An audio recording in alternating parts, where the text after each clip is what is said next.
Imagine os exploradores chegando e encontrando as nossas cidades desertas. Nossos livros pereceram em alguma catástrofe desconhecida. Tudo o que restou para falar por nós são as palavras escritas que esculpimos em pedras. Os viajantes não entendem a nossa escrita misteriosa. Mas se pudessem, será que compreenderiam quem fomos?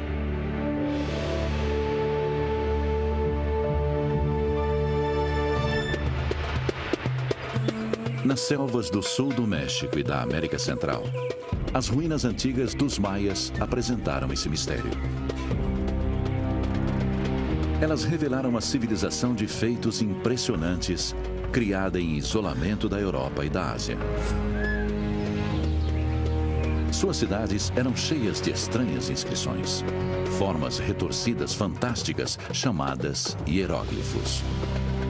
Eles foram entalhados em monumentos e objetos, pintados em cerâmica e escritos em livros de papel de cortiça. Durante séculos, os hieróglifos confundiram os exploradores. Que segredos eles guardavam? Eles eram apenas imagens e símbolos ou, na verdade, uma escrita real expressando uma linguagem antiga? As pessoas ergueram os braços e disseram: ninguém jamais vai decifrar essa escrita. É impossível. Após séculos de luta, as histórias dos escribas maias estão voltando à vida. Começamos a ver sangue por todo lado nos hieróglifos. Foi uma visão mais obscura dos maias que chocou muita gente. À medida que os hieróglifos revelam seu significado, vai emergindo uma história sobre um mundo perdido e transformando a nossa visão sobre os antigos maias. Eram pessoas alfabetizadas, com histórias fantásticas para contar. Tivemos uma compreensão incrível de como eles viam seu mundo. A seguir, o Código Maia.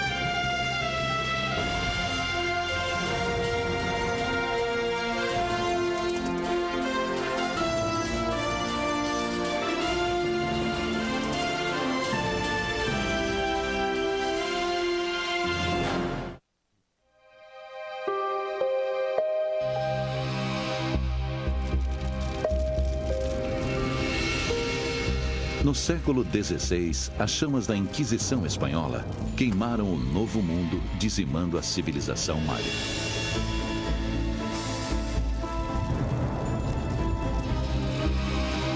Uma fogueira foi acesa por Diego de Landa, um zeloso frade empenhado em destruir um dos sistemas de escrita mais originais já inventados: os hieróglifos maias. Ele viu os escritos maias e os considerou ferramentas do demônio. Landa sentiu que precisava assumir uma postura política firme e oficial.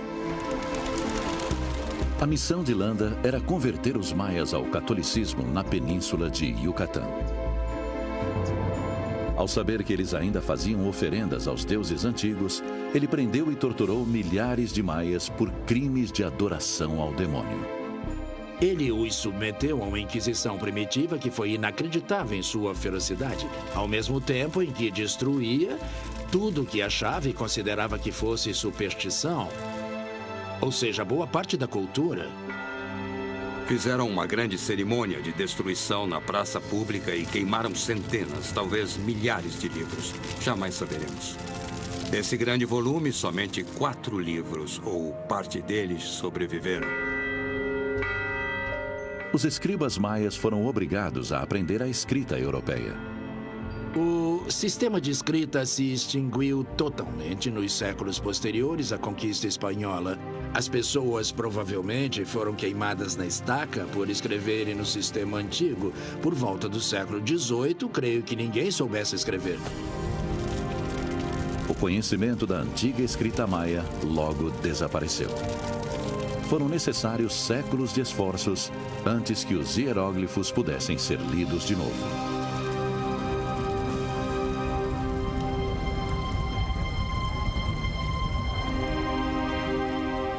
Atualmente, na região montanhosa da Guatemala, os aldeões maias ainda fazem oferendas aos antigos deuses. Eles buscam orientação sobre os dias favoráveis para plantar e colher, sobre negócios e viagens, namoro e casamento. Embora conserve suas tradições, o povo maia perdeu o contato com as palavras escritas dos seus ancestrais. Agora, a decifração dos hieróglifos está dando vida ao seu passado. Os registros hieroglíficos contam muitas histórias sobre quem eram os atores no palco da história maia e seus principais eventos. Esses glifos deram aos maias 1.500 anos de história, escrita nas palavras de seus ancestrais, não dos brancos da Europa. Essa é a nossa única oportunidade de observar as Américas antes da chegada dos europeus e de ouvir essas pessoas. Desde os tempos antigos, os maias vivem numa região que se estende do sul do México e abrange grande parte da América Central. O coração dessa civilização ficava entre a região montanhosa da Guatemala e as planícies de Yucatán, grande parte dela uma vasta região de selva fechada. Aqui, por volta de 200 anos depois de Cristo, eles começaram a construir suas grandes cidades, Tikal, Copán e Palenque. Eles eram famosos por sua arquitetura monumental. Pirâmides e templos se erguiam sobre praças e campos de jogos de bola, onde reis ascendiam ao trono e atletas guerreiros competiam por suas vidas. A civilização maia prosperou por mais de 2.000 anos, distinguindo-se pela cultura sofisticada. A arte envolvia um nível de imaginação gráfica e habilidade sem paralelo. Quando a Europa entrou na Idade Média, essas cidades-estados atingiram o auge da glória, e algumas sustentavam centenas de milhares de pessoas. Eles eram a maior de todas as civilizações e a única sociedade alfabetizada do Novo Mundo. Porém, misteriosamente, no século IX, os maias abandonaram muitas de suas cidades. Os templos e pirâmides nas baixadas centrais foram engolidos pela floresta e esquecidos. Quase 1000 anos depois, um explorador espanhol chamado José Calderón encontrou Palenque, uma cidade na selva. No interior dos templos abandonados, Calderón e seus homens encontraram enormes tabuletas de pedra entalhadas com figuras e escrita hieroglífica. Obviamente, estão diante de algo totalmente estranho para eles e questionam se aquilo era uma escrita ilustrada ou algo mais que isso. Quando a notícia sobre os textos estranhos se espalhou, o artista francês Jean-Frédéric Valdec viajou para Palenque em 1832 para esboçar seus hieróglifos. Acreditando que os babilônios, os fenícios ou os hindus haviam construído as cidades maias, os desenhos de Valdec até incluíam elefantes indianos. Agora sabemos que os maias nem mesmo escreveram algo que visualmente se parecesse com um elefante. Ele não entendia as formas dos sinais. Isso aconteceu inúmeras vezes com os artistas que tentaram registrar as inscrições maias até o século XX.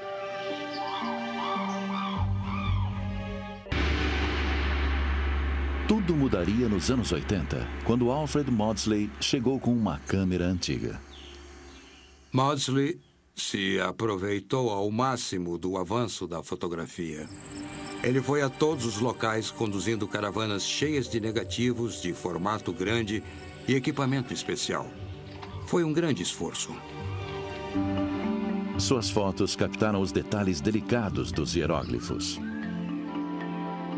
Para lidar com uma coleção de inscrições antigas e tentar decifrar uma escrita desconhecida, é preciso ter um ótimo registro. Ele foi o primeiro a fazer isso.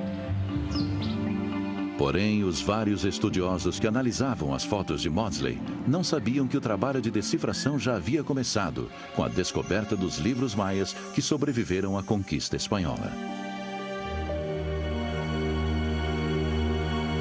3 apareceram em Madrid, Paris e no México. Porém, o manuscrito mais refinado foi parar na Biblioteca Real de Dresden, na Alemanha.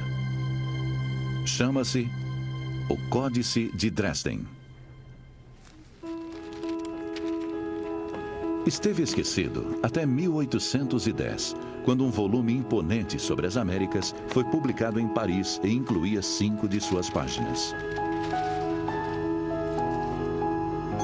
Seus estranhos hieróglifos estimularam um estudioso excêntrico, Konstantin Rafinesky, a tentar decifrar o código maia. Ele viu as barras e os pontos e disse: nunca há mais de 4 pontos.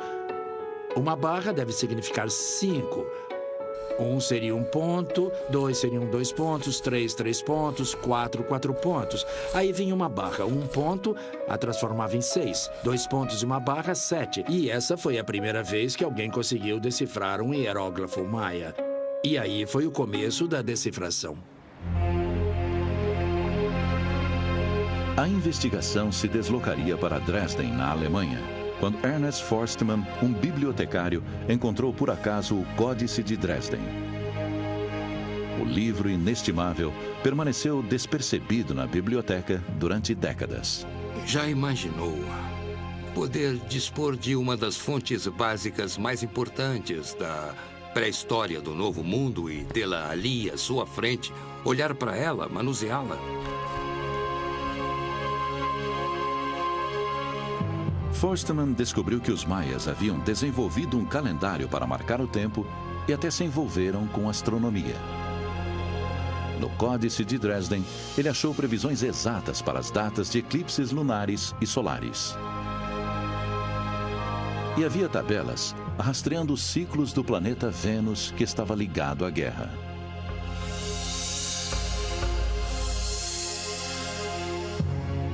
Contudo, o maior feito de Forstmann foi perceber que os números muito altos no Códice de Dresden eram contagens regressivas no tempo até uma data em que os maias acreditavam que o universo fora criado. 4 Ahau, 8 Cunco. Ao relacionar isso à data de 13 de agosto de 3114 a.C. do calendário ocidental, os arqueólogos puderam datar os entalhes nos monumentos de pedra chamados estelas. Um perito em glifos maias foi J. Eric Thompson, um brilhante arqueólogo e epigrafista britânico. Thompson dominou os estudos sobre glifos maias da década de 30 até a de 60. Ele foi o maioral. Ninguém mais na época fazia ideia do que a escrita maia representava. Thompson criou um meticuloso sistema de classificação, atribuindo o que os estudiosos chamaram de números Thompson ou T a mais de 800 símbolos maias. Thompson concluiu que o foco da civilização maia era o tempo e que as estelas eram feitas para comemorar sua passagem. As figuras em sua arte eram sacerdotes e deuses, e os glifos eram símbolos registrando os mistérios dos céus. Thompson tenta nos convencer de que não existe nenhum sistema ali, a não ser as datas, além da astronomia, que basicamente é uma espécie de exercício místico da parte dos maias para entrar em contato com os seus deuses. A maioria dos estudiosos aceitou a teoria de Thompson e presumiu que, à exceção das datas, os glifos eram simplesmente incompreensíveis. As pessoas ergueram os braços e disseram: ninguém jamais vai decifrar essa escrita, ela é muito confusa. Não dá, é impossível.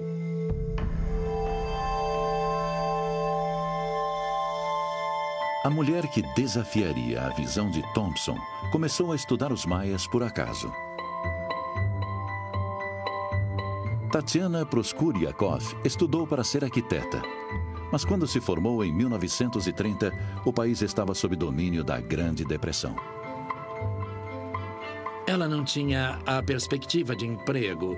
Ela entrou no museu da Universidade da Pensilvânia e viu um anúncio pedindo um artista que fizesse desenhos ou reconstruções das ruínas de Piedras Negras, um importante sítio maia clássico. Tânia começou a trabalhar lá naquele campo e começou a fazer reconstruções mostrando como aquilo era no passado. Ela era uma topógrafa e desenhista habilidosa. Seus desenhos de reconstituição eram tão arquitetonicamente precisos que deram vida à antiga cidade maia.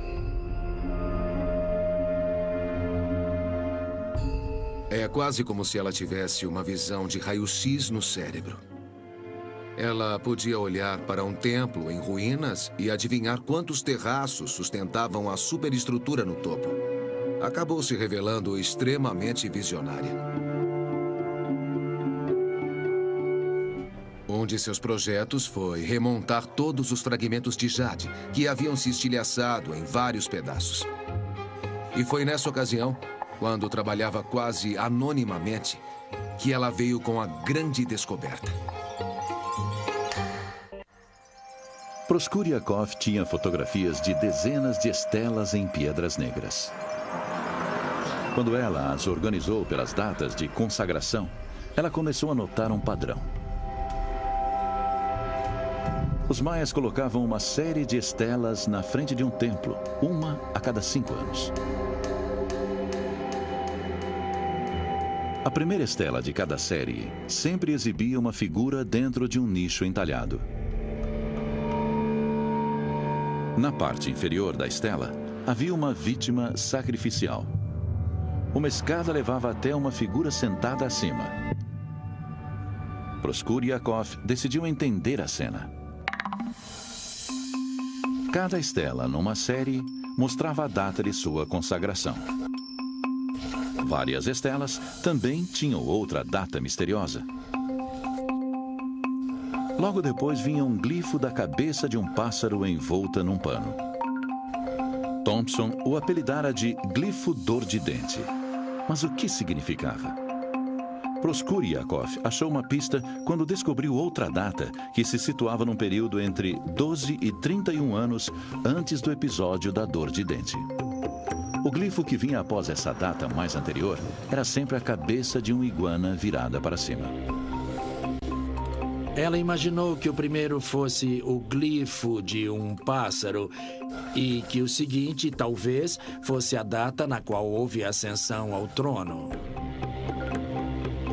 As datas se encaixavam perfeitamente na sua teoria. O tempo entre o nascimento de um rei até a ascensão do seguinte nunca passava de 60 anos, um tempo médio de vida humana razoável. Sua hipótese era de que cada uma dessas séries contava a história de vida de um determinado soberano. Ela lidava com uma dinastia. Era história, pela primeira vez. De repente, a percepção brilhante de Proskuriakov transformou as imagens das estelas. As alcovas eram tronos. As figuras não eram deuses e sacerdotes, como Thompson acreditara, mas reis e rainhas. Tratava-se de uma história familiar. O soberano 1 ascende ao trono em 603. 5 anos depois, ele é um guerreiro com prisioneiros a seus pés. 15 anos depois, o soberano 2 assume o trono. Ele tem 12 anos. Sua mãe está ao seu lado. Aos 26 anos, ele está vestido para a batalha. 10 anos mais tarde, ele ainda é um guerreiro, mas consideravelmente mais pesado. Ele reina durante 47 anos. A história de Proskuriakov acompanhou o reinado de 7 soberanos. Ela expôs tudo, todas as datas com todas as sequências para cada série. Eu vi aquilo e meus joelhos bambearam. Eu disse, Tânia, você conseguiu. É a descoberta mais importante de todos os tempos. Ela apresentou o papel para Eric Thompson e ele disse, Tânia, sabe que isso não pode ser verdade. Não há história nas inscrições. Ela contou que na manhã seguinte voltou ao trabalho e foi cumprimentada por ele, que disse, você está certa. O que é incrível para alguém como ele, que fora um eterno oponente da ideia de que isso fosse história. E era. Isso mudava tudo. Agora sabíamos que lidávamos com história nesses monumentos. O avanço seguinte na decifração do código ocorreu em maio de 1945, quando o exército russo invadiu Berlim. Nas fileiras, havia um jovem oficial chamado Yuri Valentinovich Knorosov. Certa vez ele me disse que nas ruínas da Biblioteca Nacional achou um livro que havia sobrevivido aos incêndios que ocorreram lá. Ele o pegou e viu que era uma boa reprodução em branco e preto dos 3 códices conhecidos: o Dresden, o Códice de Madrid e o de Paris. Como linguista, Knorosov sabia que o primeiro passo ao analisar um sistema de escrita desconhecido é contar os símbolos. Se uma escrita tem de 20 a 35 símbolos, provavelmente é alfabético, representando sons simples. Se houver de 80 a 100 símbolos, provavelmente se baseia em sílabas. Mas se uma escrita tem várias centenas de símbolos, com certeza é logográfico, ou baseado em símbolos no lugar de palavras inteiras. Um sistema logográfico como o chinês tem milhares de símbolos para milhares de palavras. A escrita maia tem cerca de 800 símbolos. Muito extenso para representar um alfabeto e escasso para que haja símbolos para cada palavra de uma língua. Então, os estudiosos presumiram que fosse um sistema logográfico limitado, com símbolos para apenas algumas centenas de palavras. Mas Knorosov sabia que nenhum sistema de escrita consiste meramente de um tipo de símbolo. Nosso próprio alfabeto usa numerais e logogramas. Knorosov percebeu que a escrita maia também era um sistema misto, combinando símbolos vocabulares fonéticos. Com essa percepção, ele recorreu ao Códice de Madrid, onde os glifos para as 4 direções haviam sido identificados. Ele se concentrou no glifo para o oeste em busca de sílabas. Era composto de 2 símbolos. Embaixo havia o símbolo do Sol, representado em todas as suas variações por 4 raios ou pétalas. No alto havia uma mão, com polegar e dedo indicador se tocando. Eric Thompson havia argumentado que o símbolo da mão significava término. E lia o glifo como término do Sol, ou pôr do Sol, portanto, oeste. Para ele, os glifos representavam ideias, não sons. Eric era meio teimoso sobre esse tipo de coisa. Ele havia determinado, para satisfação própria, que os hieróglifos não eram nem poderiam ser fonéticos, e se manteve firme. Mas Knorosov discordava. Ele desconfiava que os glifos, na verdade, pudessem estar ligados aos sons da língua maia falada. Ele sabia que em maia a palavra para oeste é chiquim e a palavra para sol é quim. Então ele sugeriu que o símbolo da mão fosse lido não como o conceito término, mas como a sílaba chi. Quando combinado com o logograma para sol, ele forma chiquim. Para descartar a coincidência, Knorosov identificou sílabas em outros glifos, provando que pelo menos alguns correspondiam aos sons da língua maia falada. Algumas interpretações específicas de Knorosov eram questionáveis. Aproveitando a chance, Thompson desacreditou todo o método. Tragicamente, as percepções inestimáveis de Knorosov não foram reconhecidas no Ocidente.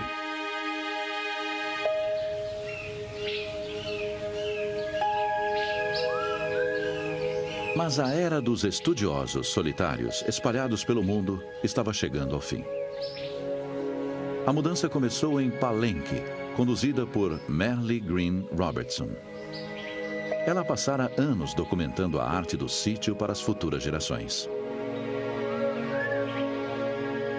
Enquanto ela trabalhava, uma professora de arte chamada Linda Chile visitou o local. Quando eu andava entre as construções de Palenque, vi uma cultura onde a arte era primordial. E acabei entendendo quem a tinha feito, por quê e como.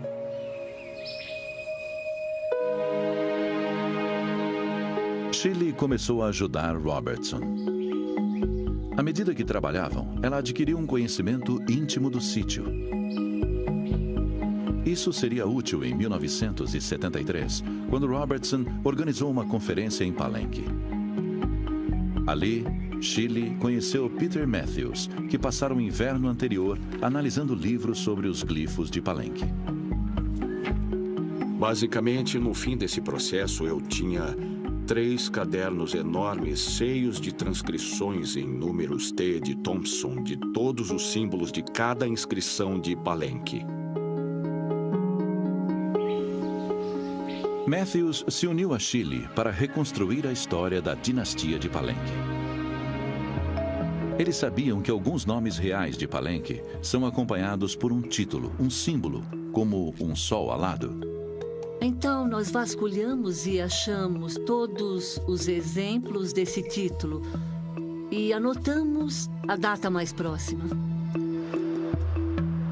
Ao examinar as inscrições de Palenque, eles acharam mais de 40 nomes com o título real. Cada um deles era acompanhado de uma data e um glifo descrevendo o evento naquela data. Por exemplo, um nascimento, indicado pela cabeça de uma iguana virada para cima. À medida que Shirley e Matthews organizaram os nascimentos, as mortes e as cerimônias por data, surgiram os padrões. Um soberano se destacou e eles o chamaram de Senhor Escudo. Ele nasceu no dia 23 de março de 603. O glifo de seu nome exibia um escudo de um guerreiro. Isso os levou ao edifício mais dominante de Palenque, o Templo das Inscrições. O significado de suas tabuletas hieroglíficas foram um enigma durante séculos. Shirley e Matthews agora viam que os painéis estavam cheios de referências ao Senhor Escudo e eventos importantes de sua vida. Repentinamente, uma descoberta feita em 1948 assumiu um novo significado. Uma escada oculta foi achada na câmara interna do templo e levava até uma cripta com um sarcófago de calcário. Dentro havia um esqueleto humano com uma máscara de jade. Shirley e Matthews deduziram que devia ser o corpo do Senhor Escudo. Pela primeira vez, os hieróglifos foram associados aos restos mortais de um soberano maia. Shirley e Matthews perceberam que os glifos rastreavam as histórias de vida do Senhor Escudo e de 5 de seus sucessores. Eles deixaram o local e declararam que haviam decifrado a dinastia de Palenque. Tinham os nomes dos soberanos e as épocas em que governaram.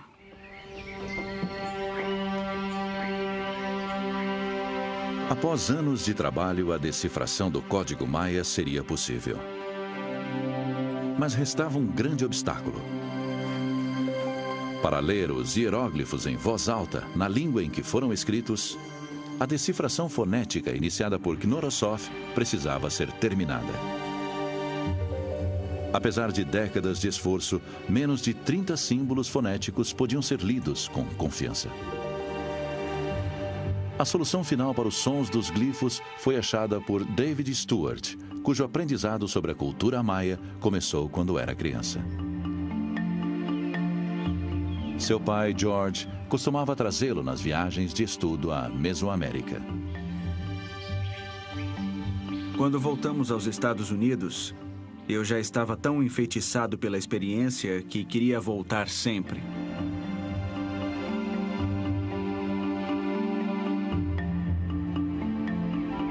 Dois anos depois, George levou David para conhecer Linda Shirley. Lembro que eu estava sentado em seu escritório enquanto ela desenhava um glifo. Não sei por que eu falei isso, mas de repente eu disse: "É o glifo de fogo?" Linda parou um instante, virou a cabeça, olhou para mim e disse: "Tem razão, garoto, é o glifo de fogo." George me disse que ficaria muito contente se David tivesse a oportunidade de estudar comigo. Num impulso momentâneo, eu perguntei: Por que ele não vai até Palenque este verão? O verão seguinte foi uma das épocas mais incríveis da minha vida. Ela me deixou ajudá-la a checar seus desenhos. Ficávamos nos templos com lanternas e seus desenhos em pranchetas, fazendo correções. Aos 12 anos, David apresentou seu primeiro estudo sobre os hieróglifos maias. Ele apresentou um artigo que estava muito além da capacidade de entendimento de 2/3 ou 3/4 da plateia. Era um estudo acadêmico e a maioria das pessoas ficou impressionada. Após terminar o ensino médio, Stuart recebeu uma ligação inesperada. Ele havia ganho o MacArthur Fellowship, popularmente conhecido como o Prêmio dos Gênios. Aos 18 anos, ele foi o mais jovem receptor desse prêmio tão respeitado. Stuart adiou a faculdade para se dedicar aos glifos em tempo integral. Foi quando fez sua grande descoberta. Aconteceu quando ele se concentrou em 2 símbolos que se acreditava terem sido decifrados. Eric Thompson havia dito que um desses símbolos indicava uma contagem que levava a uma nova data. O outro, uma contagem que retrocedia a uma data anterior. Os 2 glifos compartilhavam um símbolo comum que Thompson chamava de símbolo da água ou a cabeça de um tubarão ou choke em maia. Choke também pode significar contar. Mas Stuart descobriu que vários outros símbolos também substituíam um tubarão, uma cabeça humana, um macaco e, numa ocorrência, um símbolo em forma de parênteses. Será que todos esses símbolos representavam o termo contar? Stuart percebeu que havia uma explicação mais simples. O símbolo do parênteses também era o símbolo fonético da sílaba U. De repente, ele se deu conta de que todos esses símbolos representavam a sílaba U. A prova? Cada símbolo substituía livremente o parênteses de U em contextos que nada tinham a ver com contagem. O que Dave Stuart fez foi nos mostrar que muitas dessas substituições são puramente substituições fonéticas que representam a mesma palavra de maneiras ligeiramente diferentes. Os glifos de contagem progressiva e regressiva eram frases foneticamente grafadas. I-U-Ti. I-U-Ti-Ya. Em maia, I-U-T significa e depois aconteceu. I-U-Ti significa desde que aconteceu. As palavras que Thompson havia considerado como simples datas estavam, na verdade, contando uma história. As implicações foram revolucionárias. Os epigrafistas haviam buscado um único símbolo para cada som silábico, mas se U foi representado por mais de um símbolo, talvez o mesmo ocorresse com as outras sílabas. Uma das coisas que torna a escrita maia tão complicada é o seu apreço por substituições. Um som pode ter 13, 14, 15 versões diferentes. Eles odiavam se repetir e adoravam mostrar coisas novas. O reconhecimento desses padrões de repetição foi o que permitiu decompor a complexidade da escrita maia num sistema compreensível e controlável. Um símbolo podia ser escrito de forma abstrata, ou como a cabeça de um humano, animal ou Deus. Um símbolo podia se integrar a outro, ou ser parcialmente sobreposto. Os glifos até incluíam figuras de monstros e deuses. A essência do sistema é a genialidade com a qual eles combinam essas diversas possibilidades. O componente gráfico da escrita maia é absolutamente avassalador. Havia uma habilidade artística e uma graça que faziam parte do sistema e também do registro da língua. Visualmente era complicado, mas após organizar o material visual no sistema existente, ele fazia sentido. Podíamos predizer as coisas. Dava para decifrar o código. Uma imagem dos antigos maias, de repente, adquiria vida, compilada de suas próprias palavras.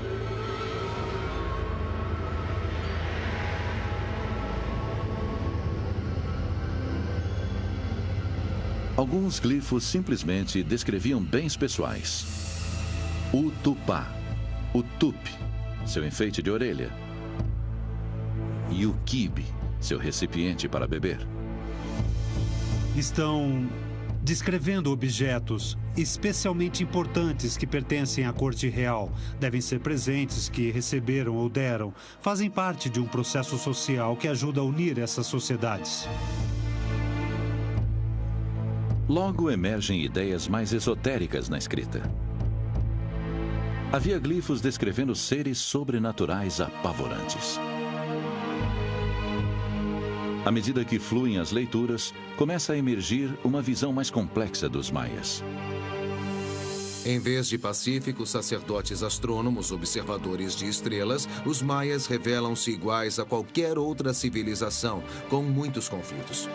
Um dos grandes motivos de sua fama era o número de prisioneiros que ofereciam aos seus deuses e ancestrais.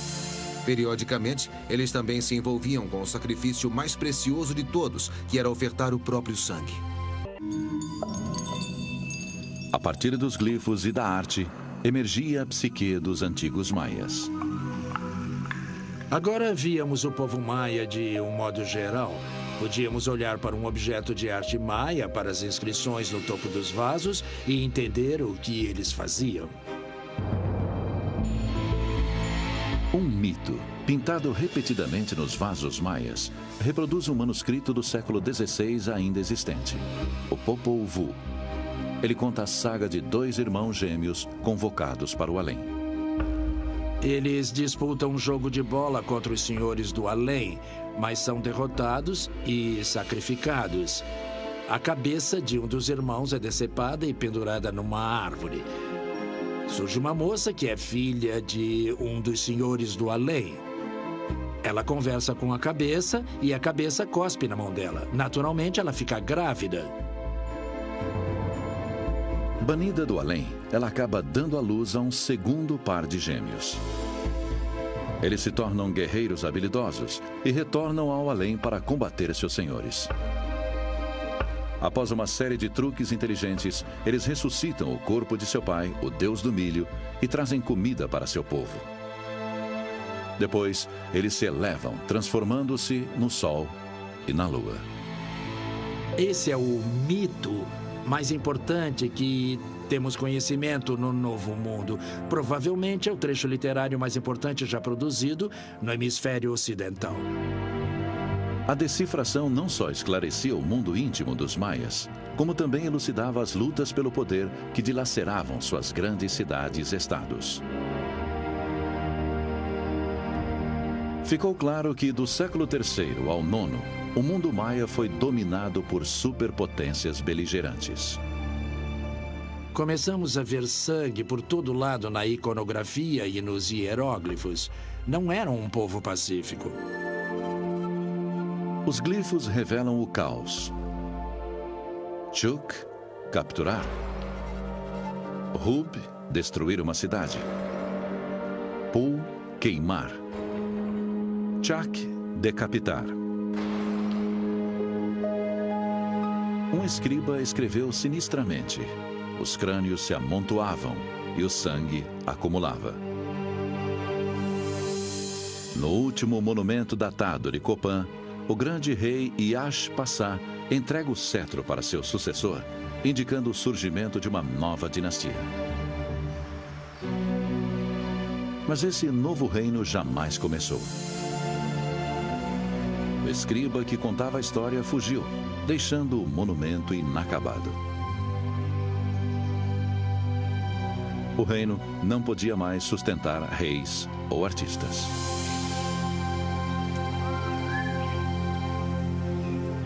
À medida que a revolta política engolfava a região, as grandes cidades das planícies ao sul finalmente ruíram.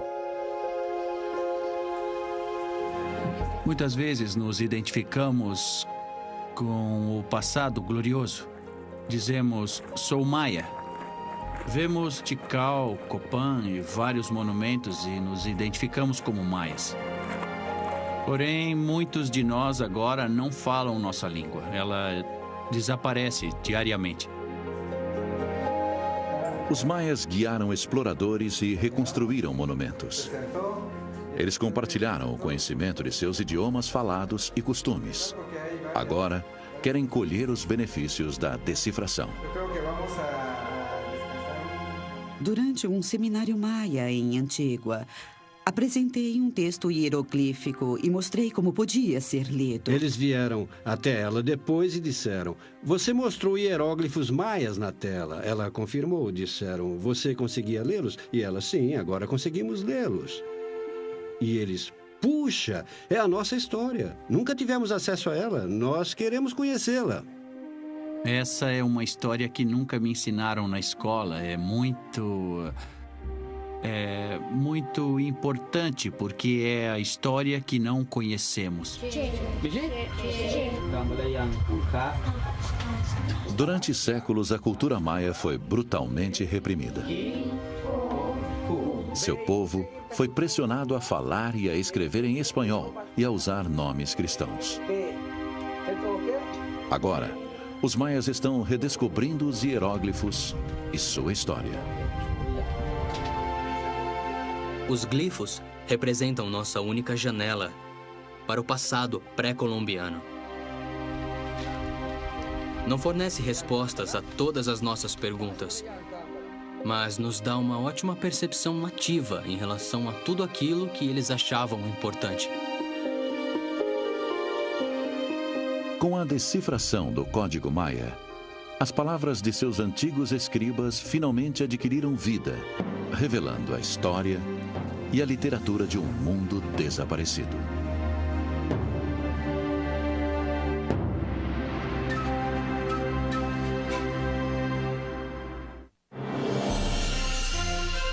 Versão brasileira, DPN Santos.